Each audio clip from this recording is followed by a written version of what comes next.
I still remember those days, like a dream that feels too good to be true. My life was filled with glitter, comfort, and admiration. I was born in a house where walls shined brighter than gold, where every corner had luxury written on it. People used to look at me with envy.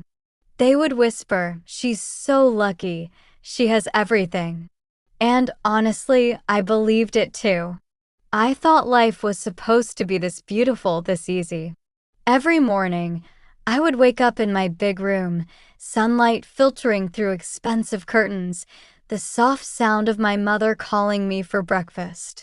On the dining table, everything was already there: fresh fruits, juices, dishes from around the world.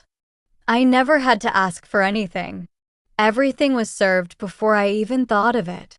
I went to the best school in the city. I had drivers to pick me up, maids to carry my bags, and friends who always wanted to be around me.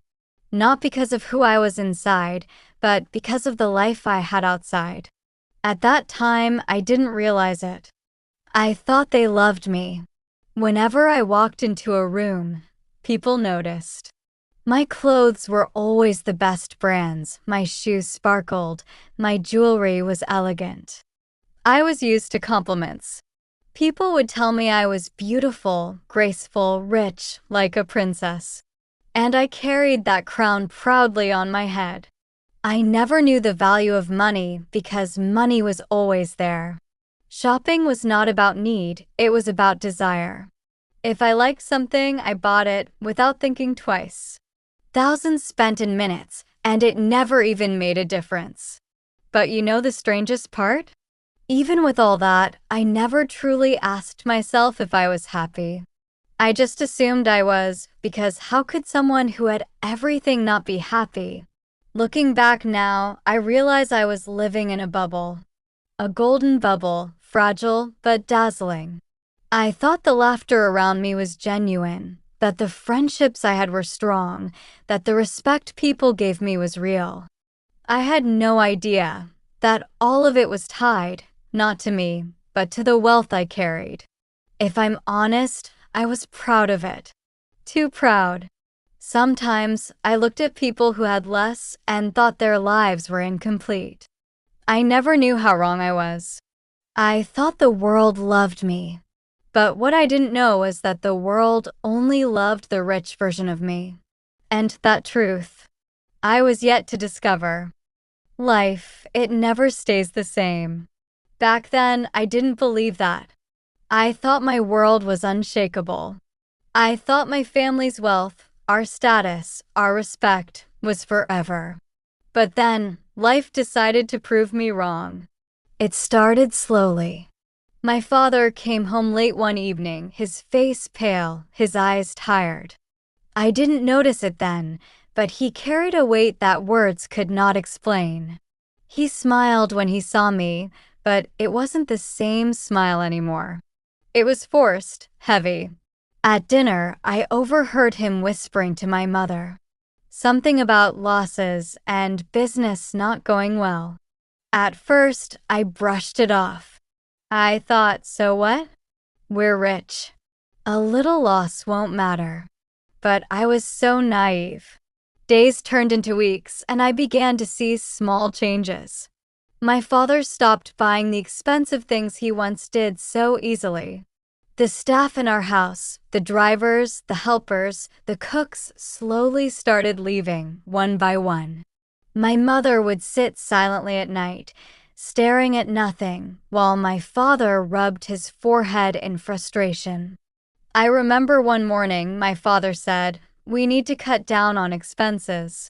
That was the first time those words ever entered my life. Cut down? I didn't even understand what that meant. I was used to abundance, to everything being unlimited. But soon, I began to feel it. Shopping trips became less frequent. The credit cards that once opened every door suddenly began to decline. At school, when my friends wanted to go out for expensive dinners or trips, I noticed my parents hesitated to give me money. I didn't understand why. At first, I was angry. I thought maybe they were just being strict. I told myself, it's just temporary. We'll be fine. We always are. But I was wrong. The real storm was yet to come. I still remember the day we sold our first car.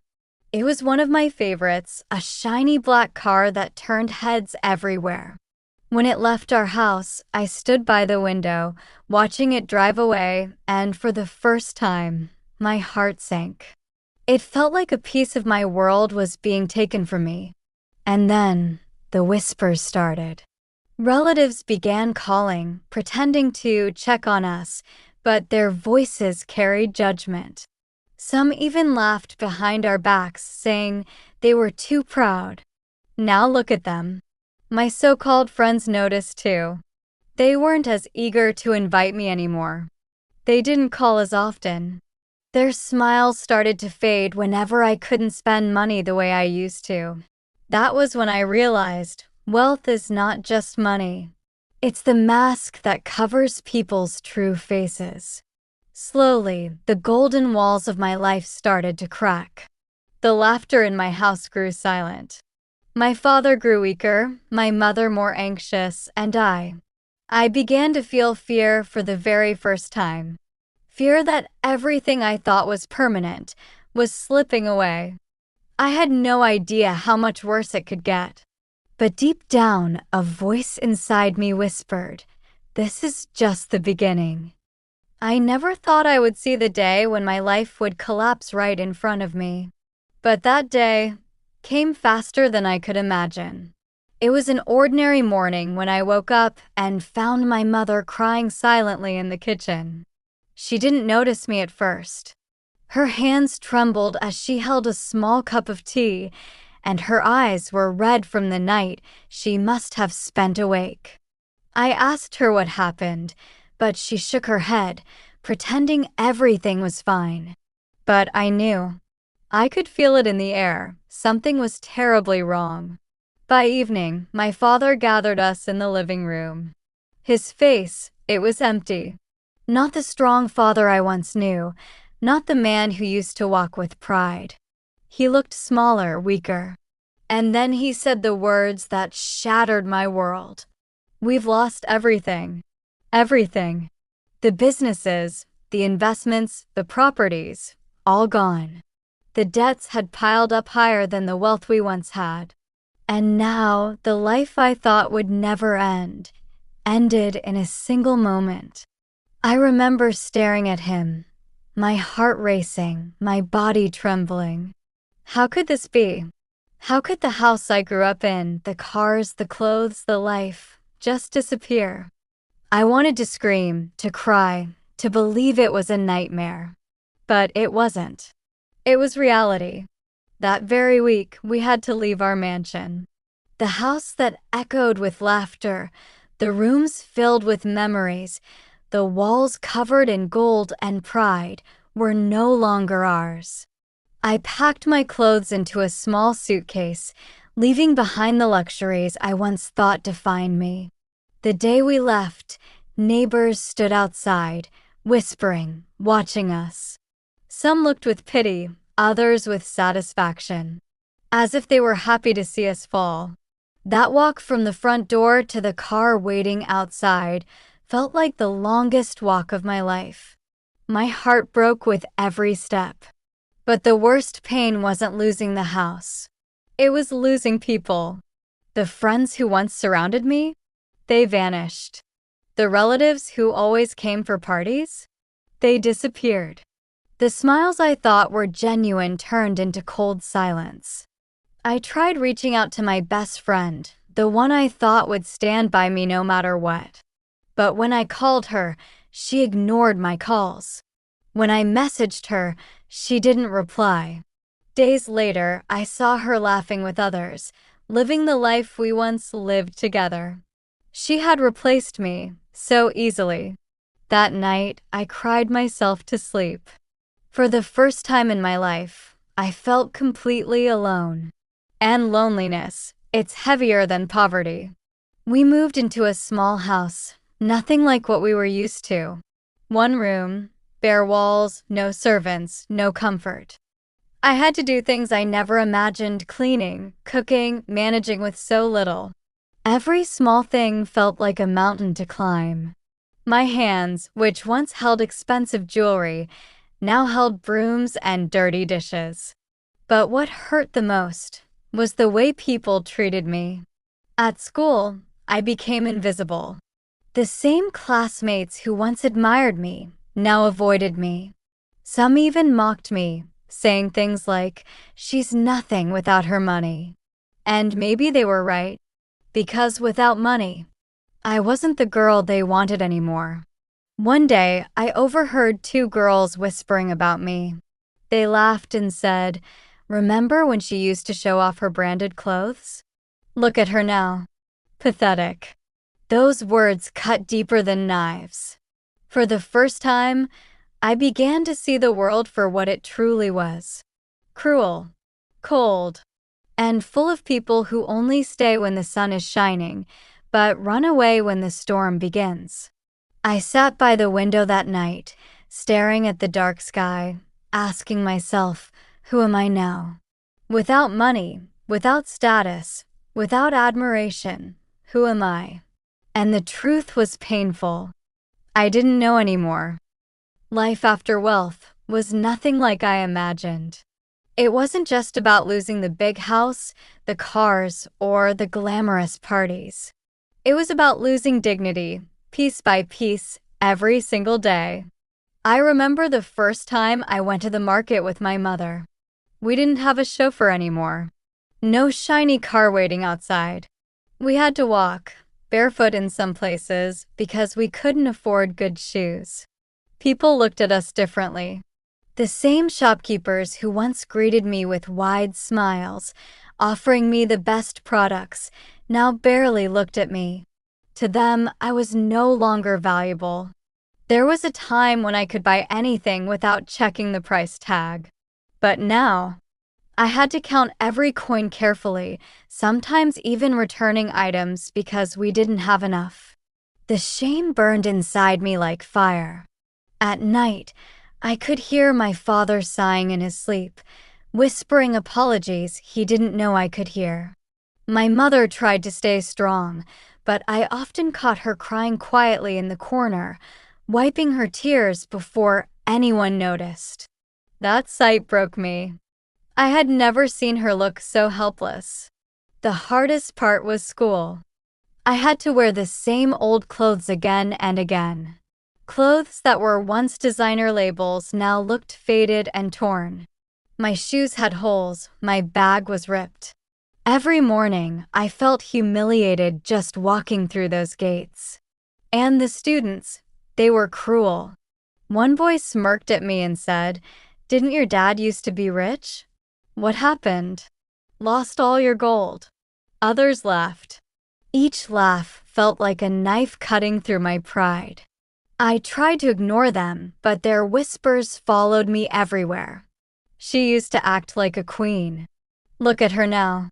Guess money was her only beauty. Sometimes I would hide in the bathroom during lunch, just to avoid the stares, the comments, the pity. I ate bread and water while others enjoyed meals that once seemed normal to me. And yet, every bite felt like a reminder I was no longer who I used to be. But survival demanded more.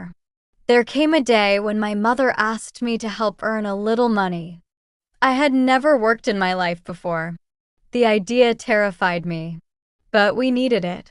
We desperately needed it. So I agreed. My first job was at a small cafe near our new house.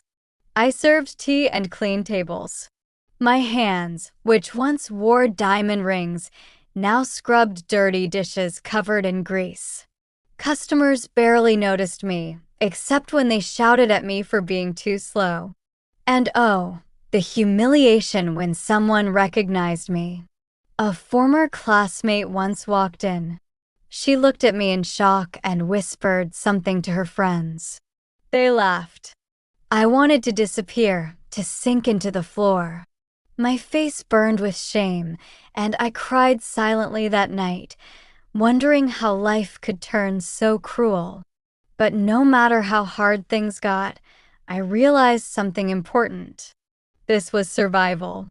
This was reality. Every day was a battle, fighting hunger, fighting humiliation, fighting loneliness. But slowly, I began to change. The girl who once thought money was everything was learning the value of struggle. Still, the pain didn't go away. The betrayal of people hurt the most. Relatives stopped visiting us. Even close family avoided our calls. They treated us as if poverty was contagious. I often asked myself, were they ever really mine? Or were they only with us because of the wealth we had? The truth was clear. Money had bought me fake friends, fake smiles, fake love. And now that the money was gone, so were they. But even in this darkness, I held on to one thought. If I can survive this, I can survive anything. People say money doesn't buy happiness, but I know one thing for sure. Poverty buys loneliness. When we lost everything, I thought maybe, at least the people who loved me would stay. My friends, my cousins, my classmates. But I was wrong.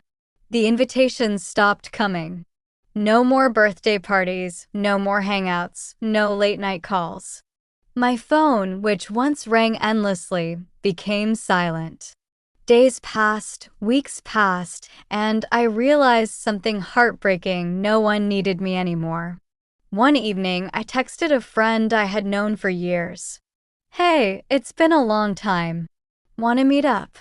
She read the message, but never replied. Another time, I bumped into a girl I used to hang out with at the mall. She saw me, looked at my simple clothes, and quickly turned her face away as if she didn't even know me. That rejection cut deeper than any insult ever could. And the relatives, oh, the relatives.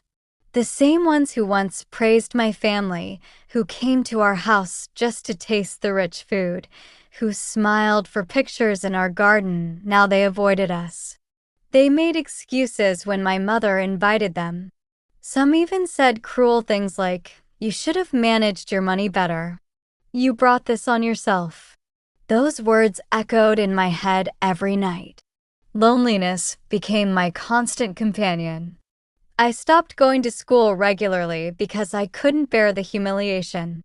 I spent hours in my room, staring at the ceiling, asking myself, was my worth only in the money I had?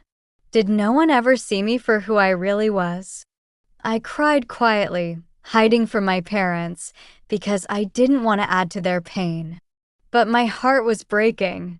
I was just a girl who once had the world at her feet, now sitting alone in the dark, feeling invisible.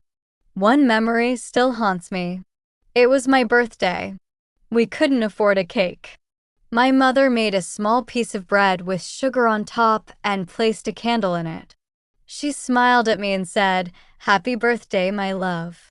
I smiled back, but the moment she turned her head, I broke down. Because I remembered how my birthdays used to be grand halls, music, dozens of friends, expensive gifts. And now, just bread, sugar, and silence.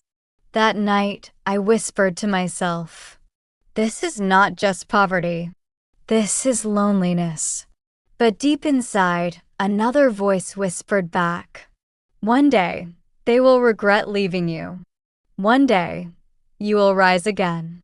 And in that loneliness, a tiny spark of strength was born. There comes a moment in life when pain becomes too heavy and silence too loud. For me, that moment was the night I broke down completely. I remember sitting on the cold floor of our small rented room. The electricity had gone again. Darkness surrounded us, and the only sound was the faint sobs of my mother trying to hide her tears. My father sat quietly in the corner, staring at nothing. And I hugged my knees, feeling like the whole world had abandoned me. I wanted to scream. I wanted to ask everyone who once called me their best friend, their princess, their darling, where are you now? But no one was there to answer. That night, I cried until my body had no strength left. My chest hurt, my eyes burned, my soul felt shattered. It was as if every memory of my golden days mocked me, whispering, "Look what you have become." For a moment, I even questioned my existence. I thought, if no one cares about me without money, do I even matter at all? But then, something inside me changed. Maybe it was anger, maybe it was survival, maybe it was the silent strength my parents carried in their eyes. I don't know, but suddenly a thought hit me. If money can take away friends, respect, and happiness, then maybe I should stop depending on money for my worth. I realized that night I had been living a lie. I thought wealth defined me.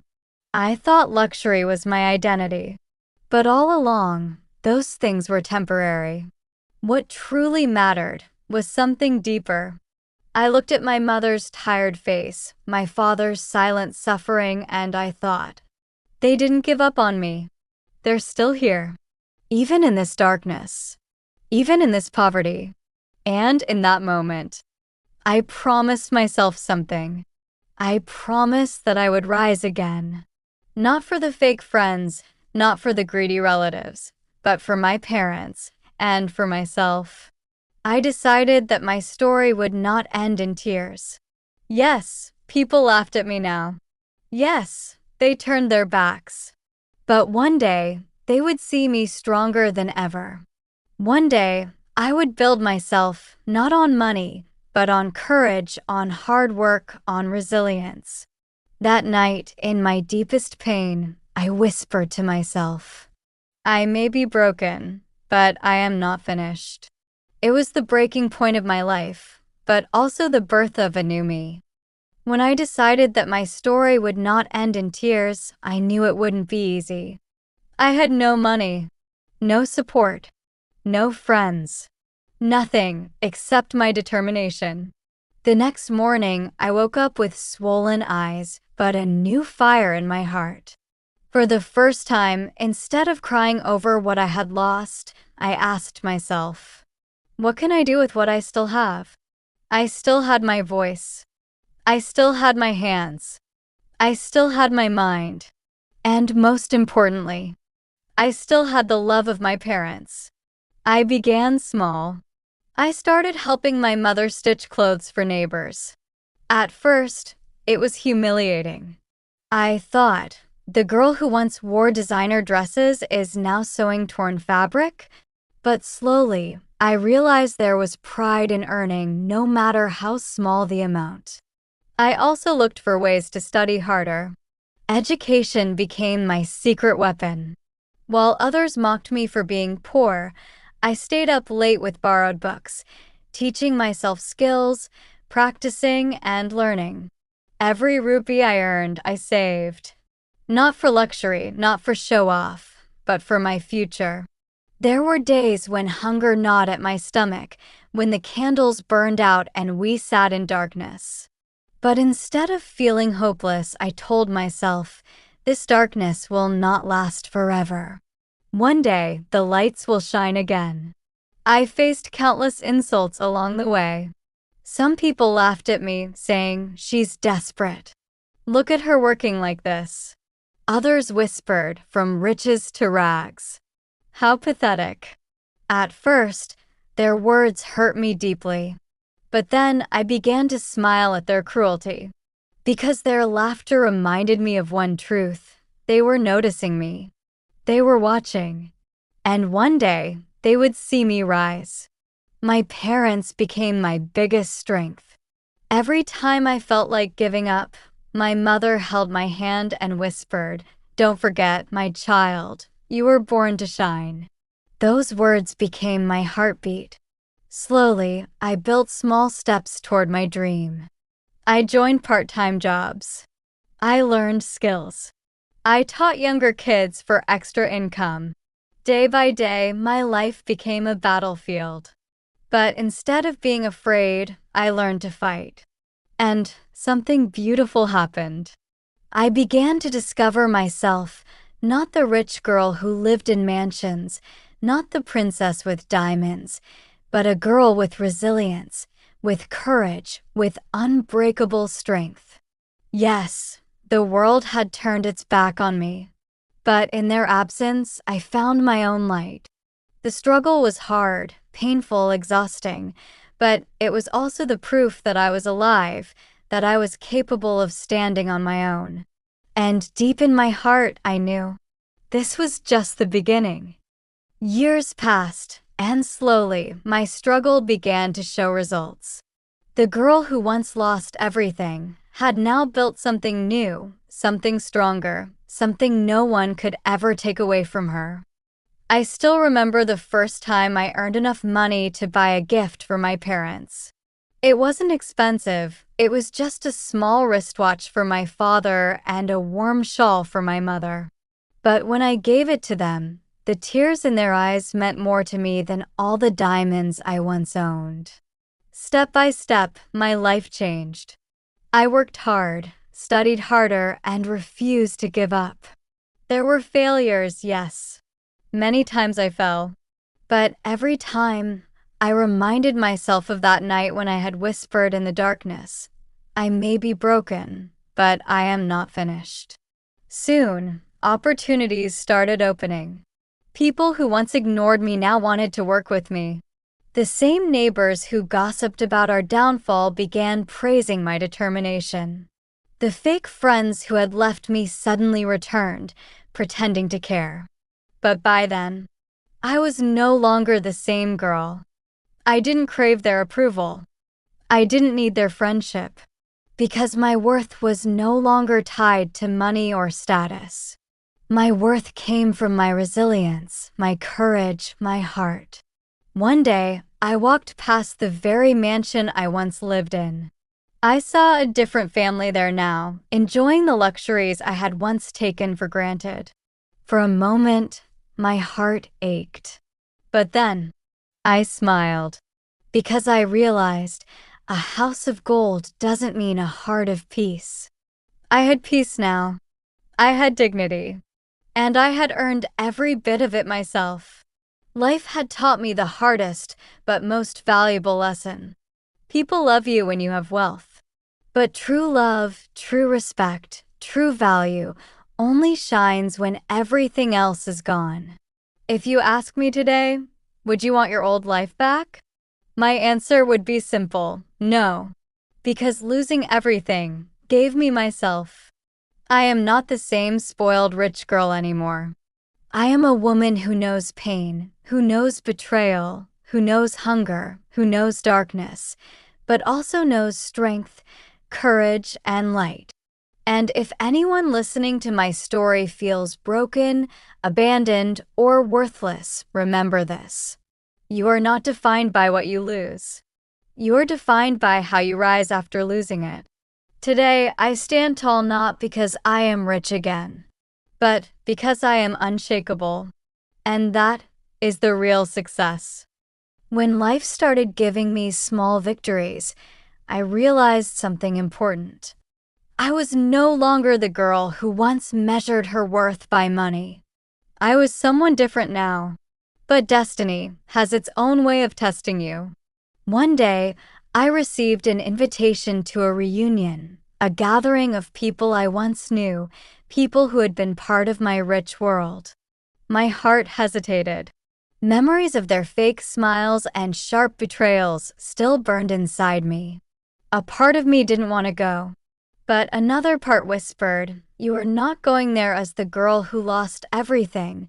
You are going there as the woman who found herself. So I went. The moment I walked in, silence filled the room. Their eyes widened. Some looked shocked, others uncomfortable. I wasn't wearing designer clothes, no diamonds, no expensive makeup. I was simply dressed. Yet I held myself with grace, with dignity, with confidence that money could never buy. Fake friends came rushing. Oh my God, it's been so long. "We missed you," they said. But I saw the lies in their eyes. Once, I would have begged for their attention. This time, I only smiled politely and walked past them. I met a few people who had mocked me in my darkest days. Their voices had once broken me. Their judgment had once crushed me. But today, when I stood in front of them, I didn't feel small anymore. I didn't feel shame. Instead, I felt powerful, because now I knew the truth. Their words had no control over me anymore. Someone asked, "So, what do you do now? How's life without the mansion and cars?" I looked at them gently and replied, "My life is peaceful. My life is mine, and that's worth more than all the mansions in the world." The room went silent again. For the first time, I wasn't the rich girl they once admired. I was the strong woman they could never break. That night, when I returned home, I stood in front of the mirror and whispered to myself, "You did it. You faced them with dignity. You didn't need to prove your worth. You are enough." And for the first time in years, I felt truly free. When I look back at my journey, it almost feels unreal. There was a time when I thought money defined me, that the more I had, the more I was loved, respected, and valued. But life stripped me of everything I once held onto. And in that painful emptiness, I discovered something greater. I discovered myself. I learned that people's love can be shallow, their loyalty fragile, their kindness conditional. When the glitter fades, so do they. But I also learned that pain is not the end of the story. It is the beginning. Because pain teaches you strength, loss teaches you gratitude, and loneliness teaches you the value of your own soul. Today, I no longer dream of a palace made of gold. I dream of peace within my heart. I no longer chase people who never cared for me. I surround myself with those who love me, not for what I own, but for who I am. And maybe, just maybe, that is what true wealth is. To anyone who listens to my story, remember this. Your worth is not written in your bank account. It is not measured by clothes, cars, or houses. Your worth is in your kindness, in your courage, in the way you rise after falling. I once lost everything, but in that loss, I gained the one thing that matters most, myself. And that is something nobody can ever take away.